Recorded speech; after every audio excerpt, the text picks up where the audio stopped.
जेलम एक बड़ी अखबारों के अंदर कैंपेन चल रही है।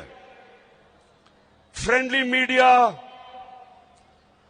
लिफाफे वाले सहाफी,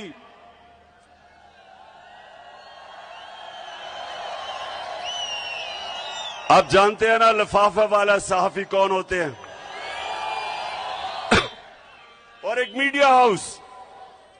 मीडिया हाउस जो हमेशा चोरों की हिफाजत करता है पैसे लेके, आप जानते हैं वो कौन है। तो ये कैंपेन क्या कर रहे हैं? ये कह रहे हैं जी इस वक्त सियासत नहीं करनी चाहिए, जलसे नहीं करने चाहिए।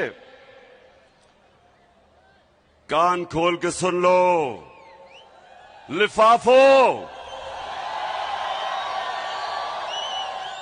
जमीर फरोश सहाफियों, सुन लो, मैं सियासत नहीं कर रहा, मैं हकीकी आजादी की जंग लड़ रहा हूं।